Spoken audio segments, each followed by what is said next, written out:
How's it? Hope you're well. So if you're here, you at least liked what I had to say about how to hold your guitar. If you're not here, why not? But how would you know that I was calling you out? Well, anyway, like I said, it's not a lesson on philosophy, it's a lesson on guitar. Beginner series, like I said.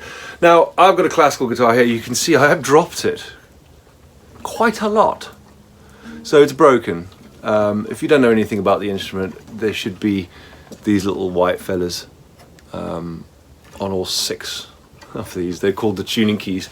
They're what is used to tune the instrument, which we will cover in good time. But even without your instrument being tuned, you can still do what I'm going to teach you today. This one is...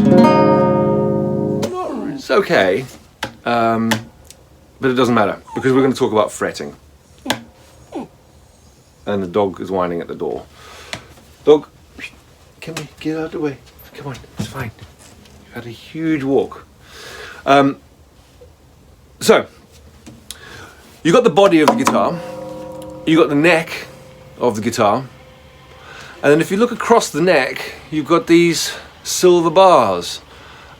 They're called frets. It's a funny word, F-R-E-T-S, and they're kind of the business end of the instrument. The strings run through the nut, which holds the strings in place, and each string is wrapped around this barrel here, in the case of the classical guitar, and the little cog mechanism, when you turn it left or right, or up or down, or tight or loose, changes the tension on the string and it changes the pitch. But essentially from here to this side here, this is the bridge, solid piece.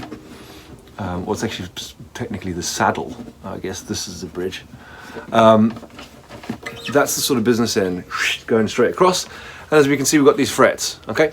Now, like I said, I'm sat on this little stool. So if I cross my leg over, that's what I was speaking to you before about playing, but I'm just going to come in here a little closer because I would like for you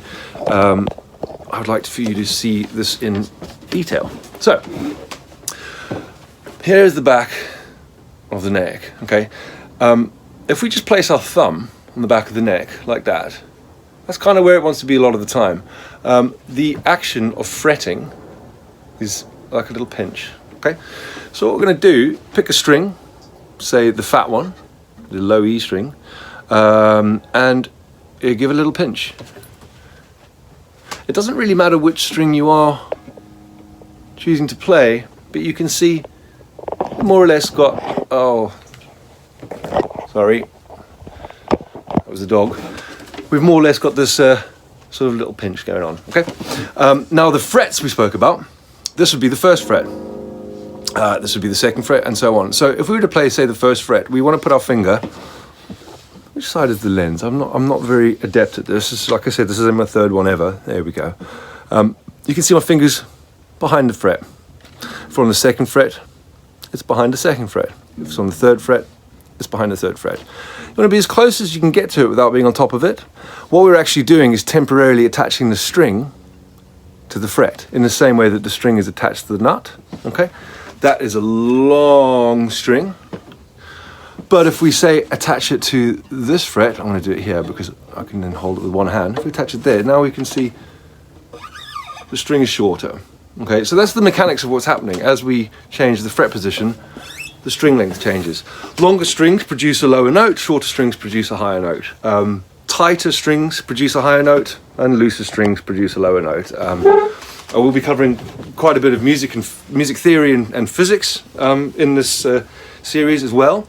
But like I said, this is for beginners. Okay, now, a little pinch on the fret. Okay, and it doesn't really matter too much with the right hand. I guess we can just start out with the thumb. It's nice and easy, big thumb. Give it a pluck. We can hear the notes clear. There's a bit of a snap on there because I'm plucking it quite hard.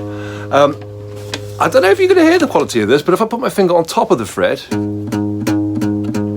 sort of muffled, right? And if I'm too far away or not pressing hard enough, you get a buzz, okay? And this is something to spend some time on, because fretting is really important. So we can just sit there and try and play different frets. Don't worry too much what we're doing here. I do also play classical guitar, so don't worry too much with the right hand, but like you could use your thumb. We are just literally, doesn't really matter. You could use a pick as well. Some of you probably know what a pick is already, I imagine, but if you don't, this is a pick. There it is. These are my favorites. I'm not sponsored, but yeah, these are nice. They're not too hard, not too soft, like the Goldilocks of picks. And we can just, again, just how your fingers naturally come together. We're just holding that in there and pointing the pick at the guitar, okay? We don't want to see any of this going on. Okay, the wrist is straight and relaxed and the pick is there. We'll do that in more detail as well. But again, we're just practicing changing notes. Simple as that. Now remember, we're not holding the instrument. We are just playing the notes and just getting used to what's that like to move your arm around and getting that coordination, because every time you change string, you want to change string with the right hand. Changing string here, changing string with the right hand. Yes, there we go, lesson 2. Spend some time doing it. Change which fingers you use. You know, if you're using the first finger or the second finger or the third finger or the fourth finger, again, you can still see it's very much a pinch, right? Just how your hand would naturally come together almost. Don't overthink it.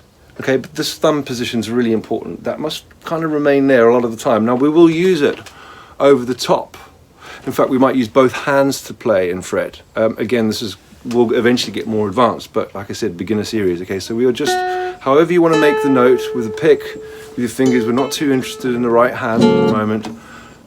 We're just practicing changing notes. Listening the whole time to make sure that notes are clear. It's the only thing we've got is our ears to inform us of whether we're playing correctly. So we're listening all the time. I don't want to hear any buzz. I don't want to hear any muted notes. Nice clear notes. And there we are, fretting. See you later.